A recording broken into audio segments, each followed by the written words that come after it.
तो आ चुके हैं क्रिप्टॉन क्लासेस यूट्यूब चैनल से। जैसे कि पिछली वीडियो में हमने डेवलपमेंट का वन शॉट रिवीजन कंप्लीट किया था यार, अब हम आ रहे हैं second chapter economics, that is sectors of Indian economy. Again एक इंपॉर्टेंट चैप्टर जिसकी हम कवरेज मानते हैं, वो मानते हैं करीबन 5 से 6 नंबर की यार। बड़ा इंपॉर्टेंट सा एक चैप्टर है और चैप्टर को आराम से समझेंगे, इत्मीनान से समझेंगे। तो चलिए शुरू करते हैं।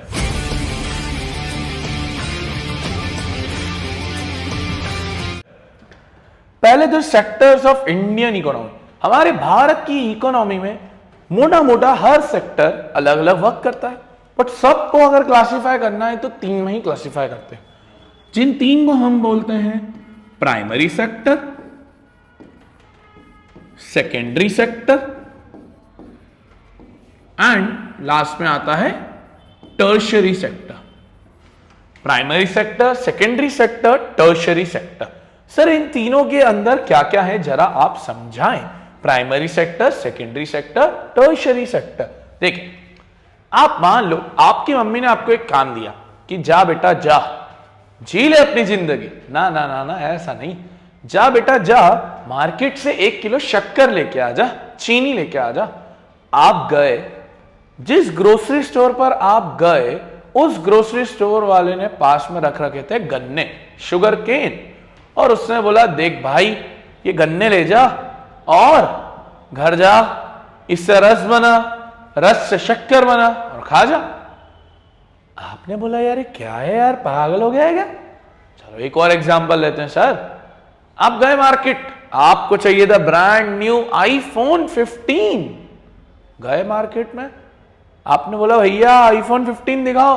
भैया ने बोला लो कैमरा अलग ले लो, स्क्रीन अलग ले लो, फ्लैश लाइट अलग ले लो, सॉफ्टवेयर अलग ले लो, जो सिम है वो अलग ले लो, ये सब अलग ले लो, घर जाके इसको ज्वाइन करके आईफोन चला लेना।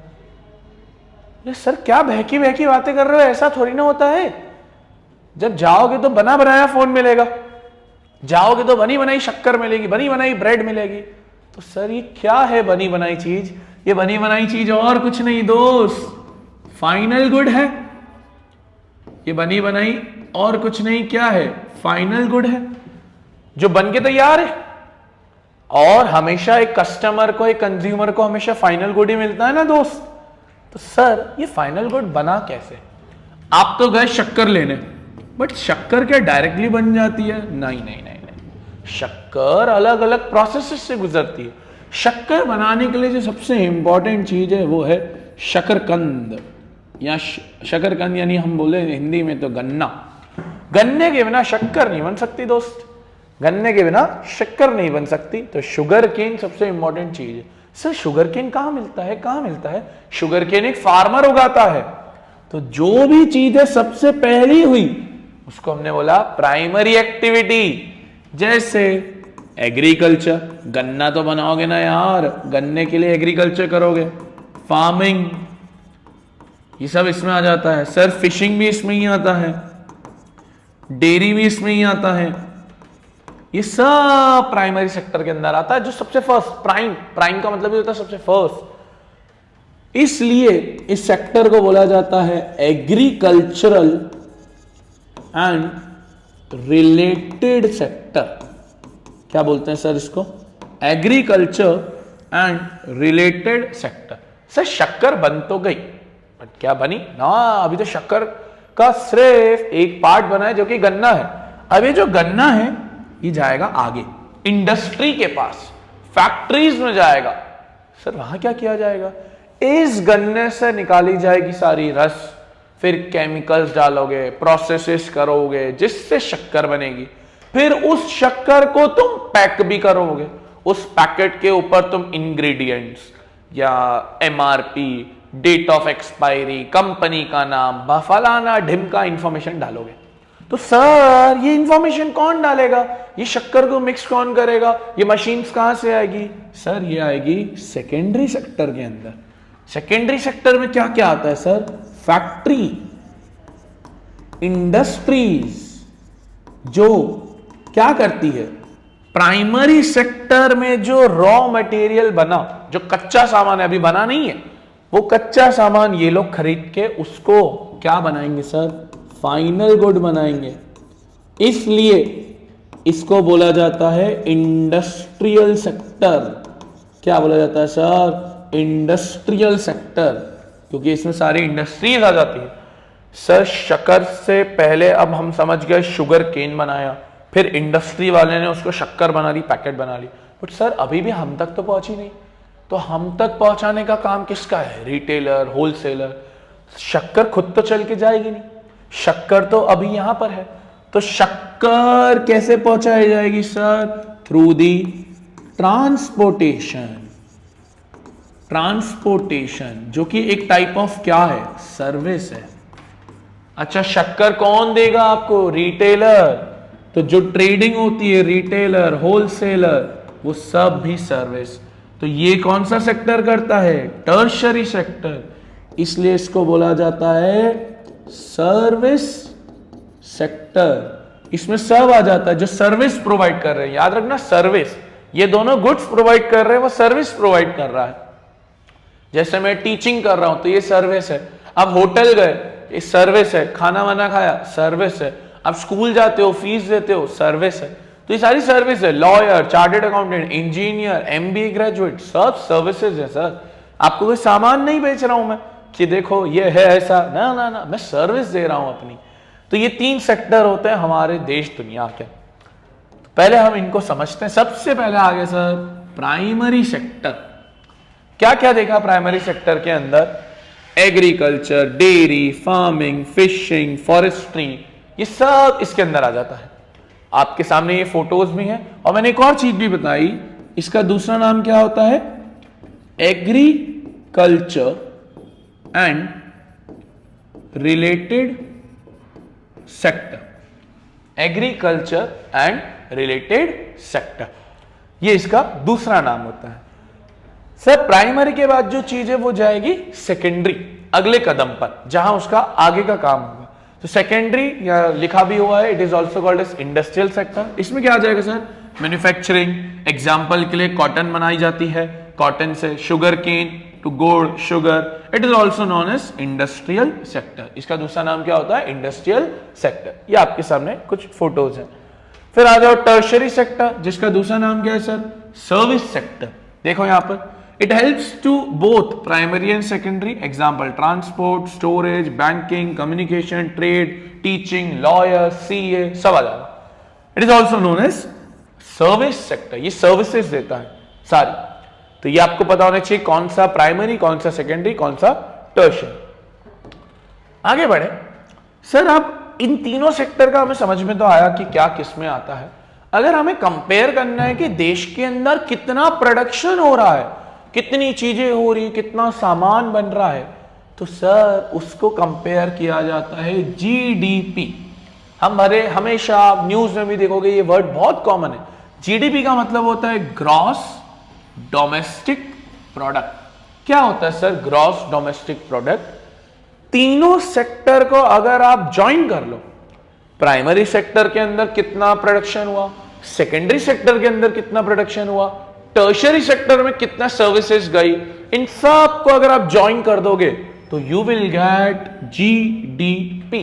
क्या देखोगे आप, फिर मिलेगा आपको जीडीपी। क्या लिखा है इसके अंदर, the value of all the final goods and services. जो भी फाइनल गुड्स एंड सर्विसेज बनी, ये वर्ड इंपॉर्टेंट है, final goods and services produced in each sector, primary, secondary, tertiary, during a particular year, एक साल के दौरान, provides the total production of that year and the sum of production of 3 sector gives the gross domestic product. कौन देता है sir ये gross domestic product? अच्छा sir ये निकालता कौन है? ये निकालता है सेंट्रल गवर्नमेंट। ये किसके अंडर में आती है सर? सेंट्रल गवर्नमेंट, जो देश की सबसे बड़ी गवर्नमेंट है। It is the value of all final goods and produce. वही इंफॉर्मेशन आ गई। और ये हमें बताता है कि कितनी अच्छी हमारी इकोनॉमी है। मोदी जी बोलते रहते हैं ना, we are the 5th largest economy, we are the 5th largest economy. तो वो इसके टर्म्स में बोलते हैं, क्योंकि हम विश्व में सबसे ज्यादा पांचवी पोजीशन पे प्रोडक्शन वाइज, ठीक है। अच्छा, एक हिस्टोरिकल अगर आप चेंज देखो, हमारे दुनिया के अंदर पहले जब कोई भी देश होता है उस देश में प्राइमरी सेक्टर सबसे ऊपर होता है, क्योंकि खेती बाड़ी, एग्रीकल्चर, फार्मिंग सबसे प्राइम होता है। पर धीरे धीरे अगर देखोगे ना, एक देश एग्रीकल्चर से बढ़कर सेकेंडरी सेक्टर के अंदर आता है, फिर सेकेंडरी सेक्टर से बढ़कर टर्शियरी सेक्टर के अंदर आता है। धीरे धीरे ये ट्रांसफॉर्मेशन होता है। आज जो आप बड़े बड़े देश देखते हो, अमेरिका, चाइना, जापान, ये सब टर्शियरी सेक्टर में बहुत आगे हैं। सर्विस सेक्टर इनका बहुत ऊपर चलता है और इन्होंने धीरे धीरे प्राइमरी सेक्टर को कम किया है, सर्विस सेक्टर को बहुत बढ़ा दिया है। अच्छा, आप चाइना देखो तो चाइना में सेकेंडरी सेक्टर की बहुत ग्रोथ है। वहां पर इंडस्ट्रीज, मशीन्स, फैक्ट्रीज का बड़ा प्रचलन, इसलिए आप देखते भी हो ना कि चाइना के जो टॉयज है बड़े सस्ते मिलते हैं। तो देखो किस तरीके से हिस्टोरिकल चेंज हुआ है। Primary sector was one of the most important sector of economic activity. सबसे इंपॉर्टेंट ये होता है। Agriculture began to prosper, produce much more food, buying and selling activities increase many time. सबसे ज्यादा एग्रीकल्चर काम ही इस समय आता है खाना बनाने। देश को सबसे ज्यादा एग्रीकल्चर की नीड रहती है। तो देखें, ट्रांसपोर्टर्स, एडमिनिस्ट्रेटर, आर्मी, बट इस समय नेचुरल प्रोडक्ट्स सबसे ज्यादा प्राइमरी सेक्टर के बढ़ रहे थे। फिर धीरे धीरे मैन्युफैक्चरिंग इंडस्ट्रीज का भी आगमन होने लगा, मैन्युफैक्चरिंग इंडस्ट्री भी आगे बढ़ने लगी और पिछले 100 साल में, पिछले एक सेंचुरी के अंदर ग्रेजुअल शिफ्ट देखा गया टर्शियरी सेक्टर के अंदर। अब आपको भी एक चीज पता है, जब आप ग्रेजुएट हो जाओगे तो सब लोग सर्विस सेक्टर के अंदर ही जाएंगे। कोई एग्रीकल्चर के अंदर जाना नहीं चाहेगा, कोई मशीन फैक्ट्री रिलेटेड में जाना नहीं चाहेगा। और देखिए सर्विस सेक्टर का अगेन जो सबसे ज्यादा इसी का ही आगमन हुआ है। अब आप आगे देखें, ये सबसे इंपॉर्टेंट क्वेश्चन है, मैंने आपके लिए पाई चार्ट भी बनवाया है। Where are the most people employed? हमारे भारत देश के अंदर सबसे ज्यादा लोग कहां एम्प्लॉयड है? इसका सबसे सिंपल सा आंसर है एग्रीकल्चर सेक्टर। हम हमेशा बच्चों को बोलते हैं India is a land of agriculture, India is a agrarian country. हम कृषि प्रधान देश हैं, यानी हमारे यहाँ पर सबसे ज्यादा खेती बाड़ी होती है। ध्यान से चेक करो, हमारे यहाँ पर 47% लोग प्राइमरी सेक्टर में हैं, 25% लोग सेकेंडरी सेक्टर के अंदर है और 28% लोग टर्शियरी सेक्टर के अंदर है। सर 47% लोग प्राइमरी सेक्टर के अंदर तो है, बट क्या ये उतना कंट्रीब्यूट कर पा रहे हैं in the GDP of a nation? Gross domestic product में कंट्रीब्यूशन है। तो देखो पास में ये वाला तो एम्प्लॉयमेंट का डेटा था, अब जीडीपी कंट्रीब्यूशन में मैं देखूं तो सबसे ज्यादा लोग तो प्राइमरी में, बट कंट्रीब्यूशन देखोगे तो मात्र 18%, मात्र 18%। सर अगर सेकेंडरी सेक्टर का तो 25% ठीक है, कोई बात नहीं, डिसेंट है। सर टर्शियरी देखो 28% लोग हैं, बट 57% का कंट्रीब्यूशन, डबल से भी ज्यादा। तो ये क्या दिखा रहा है कि दिन दुनिया आगे टर्शियरी सेक्टर में वर्क कर रही है और एग्रीकल्चर जो पिछड़ रहा है, एग्रीकल्चर धीरे धीरे डिस्ट्रॉय हो रहा है। सर ऐसा क्यों हो रहा है कि 47% लोग तो है बट कंट्रीब्यूशन मात्र 18% का? इसका सिंपल सा कारण है डिस्गाइज्ड अनएम्प्लॉयमेंट। इसका सिंपल सा कारण है डिस्गाइज्ड अनएम्प्लॉयमेंट। सर क्या होता है disguised unemployment?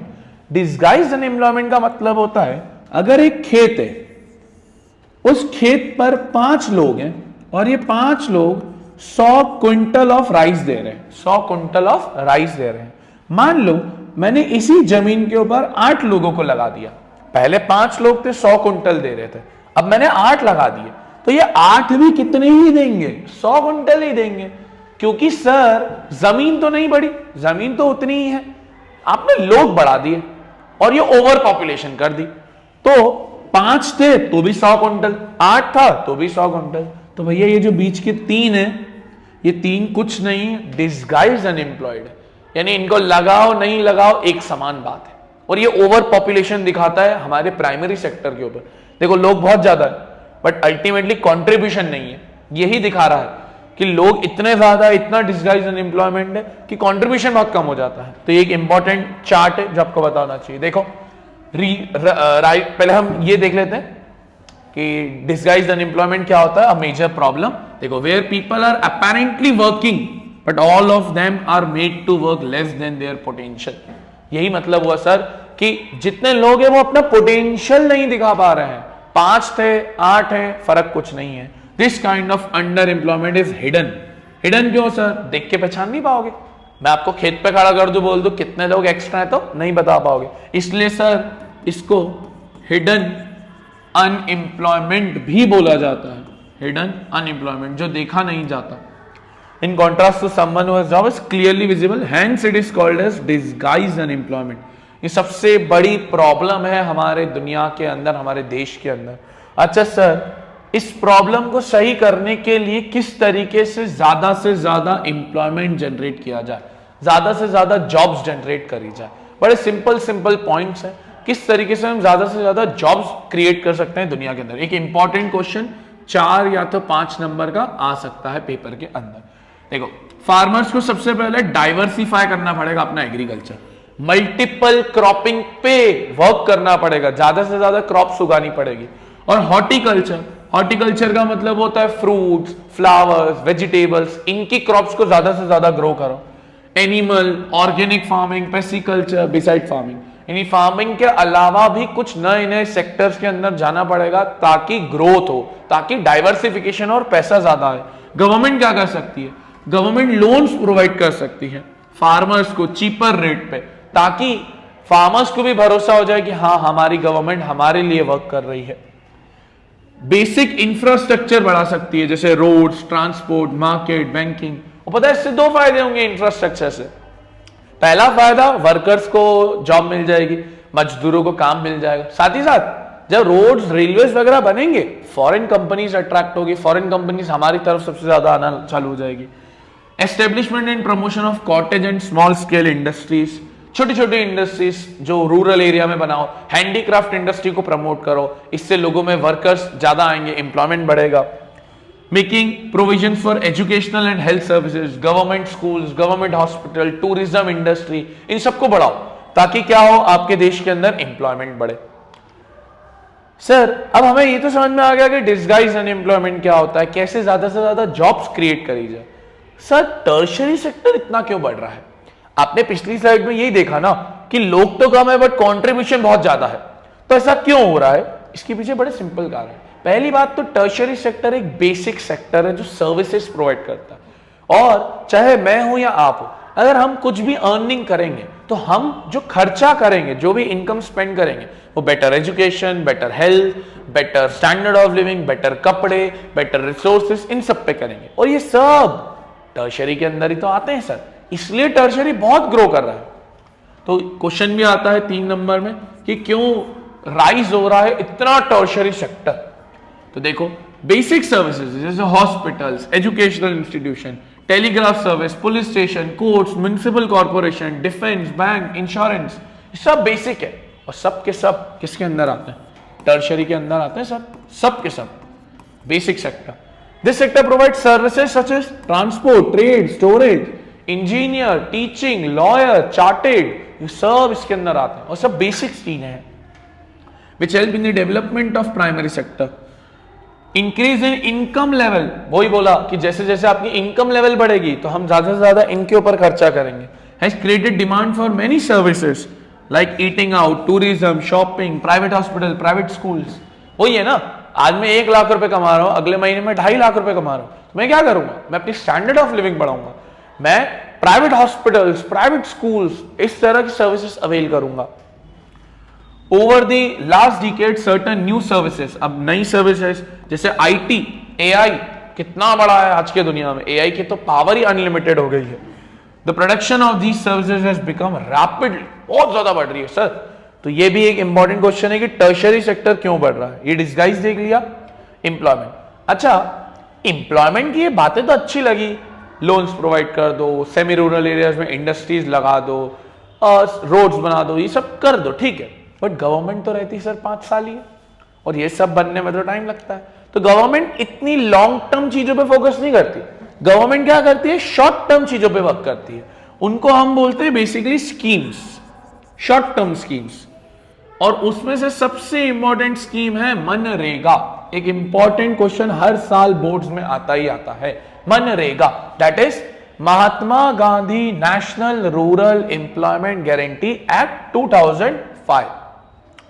Sir Mahatma Gandhi तो आप सबको पता ही है, नेशनल यानी पूरे देश की, रूरल गांव पे फोकस, एम्प्लॉयमेंट यानी रोजगार प्रोवाइड करेगी, गारंटी सर क्या गारंटी देती है बताएंगे आपको थोड़ी देर से। सर जो मनरेगा है सबसे पहले ये 625 डिस्ट्रिक्ट्स में चालू हुई थी और आज बहुत जगह मनरेगा की सबसे ज्यादा अवेलमेंट रहती है।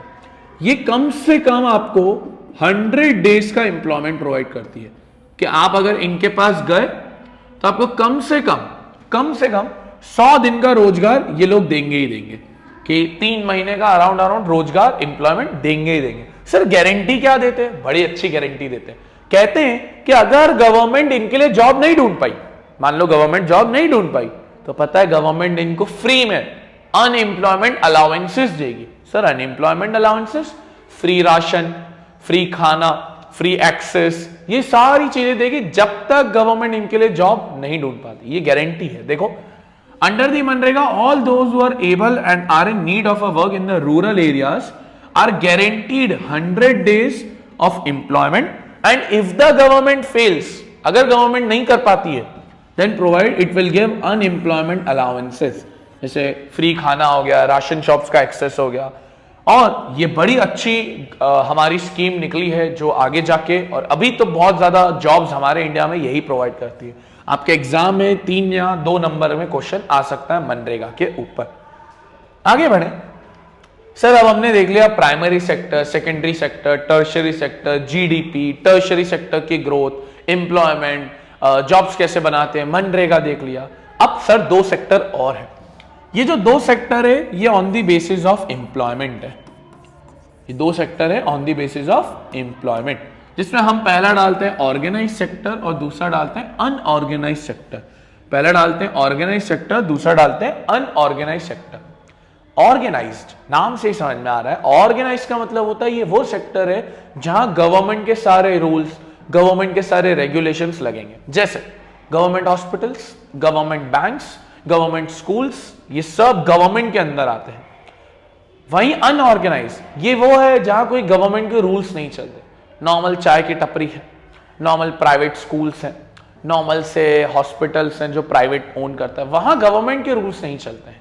कंपनीज हैं, तो देखो पहले हम देखें तो थर्ड पॉइंट देखना, rules and regulations are followed here. यहां रूल्स एंड रेगुलेशंस फॉलोड होंगे, वहीं यहां रूल्स एंड रेगुलेशंस फॉलोड नहीं होंगे। यहां कोई रूल्स एंड रेगुलेशंस फॉलो नहीं होते हैं। देखो और क्या क्या मिलता है, वर्कर्स गेट जॉब सिक्योरिटी। भाई गवर्नमेंट जॉब का यही तो फायदा है। आप एक बार गवर्नमेंट जॉब में चले गए, आपको एक चीज पता है, गवर्नमेंट हमें नहीं निकालेगी, साथ साथ में गवर्नमेंट आपको पेंशन, एडेड बेनिफिट सब देती है। यहां कोई जॉब सिक्योरिटी नहीं है। आप एक कंपनी में गए, प्राइवेट कंपनी में, अब उनकी इच्छा आपको अगले महीने निकाल दे तो आप कुछ कर नहीं सकते, बट गवर्नमेंट में रहता है। यहां पर इनको रेगुलर मंथली सैलरी मिलती है ना, ये इनका रेगुलर मंथली सैलरी मिलती है। इनको वेजेस मिलती है, वेजेस का मतलब होता है जो रोज मिलती है, दिहाड़ी हिंदी में बोलते हैं। कंस्ट्रक्शन वर्कर्स होते हैं, चाय वाले होते हैं, इनको रोज का पैसा मिलता है। देखो इनको क्या क्या बेनिफिट है, provident fund, paid leave, medical benefits. मतलब मान लो मेरे फैमिली में किसी को हो गया और मैं गवर्नमेंट जॉब में हूं, तो गवर्नमेंट मुझे मेडिकली फ्री चीजें दे गई। पेड लीव, मैं जाऊंगा तो यानी मेरे पैसे नहीं काटे जाएंगे। और यहां पर ऐसे कोई भी बेनिफिट्स नहीं मिलते आपको, बिल्कुल भी बेनिफिट्स नहीं है यहां पर। ये अनऑर्गेनाइज सेक्टर है। यहां पर फिक्स्ड आवर्स है, 9 to 5 की जॉब है तो 9 to 5 की, गवर्नमेंट के फिक्स्ड आवर्स होते हैं, कोई एक्स्ट्रा टाइम नहीं। यहां कोई फिक्स नहीं है, तुम्हारी इच्छा, चाय की टपरी वाले ने बोला भाई आज 10 घंटे एक्स्ट्रा कर लो तो करना ही पड़ेगा। यहां पर देखो इसको ऑर्गेनाइज क्यों बोलते हैं, बिकॉज इसके सब फॉर्मल प्रोसेसेस हैं, रेगुलेशंस है, रूल्स है, सब फॉर्मल स्ट्रक्चर है, सब एक स्ट्रक्चर के थ्रू चलेगा, सीक्वेंस के थ्रू चलेगा। ये कोई फॉर्मल नहीं है, यहां पर जो मना है वो कर लो। यहां वर्किंग कंडीशन अच्छी है, यहां बहुत बेकार है। तो ये आपको पता होना चाहिए ऑर्गेनाइज और अनऑर्गेनाइज में क्या डिफरेंस रहता है। अब सर आपने इतनी बुराई करी है अनऑर्गेनाइज सेक्टर की, तो क्या गवर्नमेंट अनऑर्गेनाइज सेक्टर के वर्कर्स को प्रोटेक्ट करती है? तो आंसर है हाँ। कंस्ट्रक्शन वर्कर्स होते हैं या चाय वाले होते हैं या कुछ अलग अलग एम्प्लॉयज रहते हैं, कैसे करती है देखो कि कैसे इनको हम प्रोटेक्ट कर सकते हैं। तो गवर्नमेंट क्या करती है, मिनिमम वेजेस फिक्स करती है कि इतनी तो वेजेस इन्हें दी जाए, कि अगर एक इंसान काम कर रहा है तो उसको दिन के इतने तो दिए ही जाए। गवर्नमेंट वर्किंग आवर्स को फिक्स रखती है कि भाई इतने ही वर्किंग आवर्स हम रखेंगे। गवर्नमेंट नए नए लॉज लाती है कि ओवर टाइम इनसे ज्यादा ना करवाए जाए, अगर करवाए भी तो ओवर टाइम का एक्स्ट्रा पैसा देना बनता है। गवर्नमेंट इनको लोन्स प्रोवाइड करती है लो इंटरेस्ट रेट के साथ, ताकि ये आराम से अपना धंधा पानी चला पाए। तो ये कुछ चीजें होती है। चैप्टर के लास्ट 2 सेक्टर हैं जो कि है पब्लिक और प्राइवेट। बड़े सिंपल सर, बड़े। पब्लिक सेक्टर वो सेक्टर है जो पूरी तरीके से गवर्नमेंट के द्वारा, पूरी तरीके से, जैसे रेलवे पूरी तरीके से गवर्नमेंट के हाथ में, डिफेंस मिलिट्री गवर्नमेंट के हाथ में है, एटॉमिक एनर्जी पूरी तरीके से गवर्नमेंट के हाथ में है। प्राइवेट सेक्टर जैसे ग्रुप ऑफ प्राइवेट लोग, अंबानी, अदानी, टाटा, ये सब ग्रुप है। ये लोग चाहते हैं कि हम सबसे ज्यादा ऊपर रहें, प्राइवेट कंपनीज हैं। अब प्राइवेट का हमेशा एक ही रोल होता है, टू मैक्सिमाइज द प्रॉफिट। जितना ज्यादा प्रॉफिट मैक्सिमाइज करो, हमेशा अंबानी का भी यही रोल होगा, अदानी का भी यही रोल होगा। बट हमारी गवर्नमेंट हमारे लिए हमेशा वेलफेयर करती है, लोगों की भलाई करती है। रेलवे की टिकट देखो कितनी सस्ती है, 400-500 रुपए में आप एक जगह से दूसरी जगह में जा सकते हो। वहीं अगर आप प्राइवेट से बुक करो, प्राइवेट आप मान लो एक बस ले रहे हो तो 1200-1300 लग जाते हैं। यही गवर्नमेंट का सबसे ज्यादा फायदा पड़ता है। तो देखो, it is controlled and manage by government, पूरी तरीके से गवर्नमेंट। इसका मेन एम है वेलफेयर, लोगों की भलाई करना। देखो क्या क्या प्रोवाइड करती है, education, health, food security, people.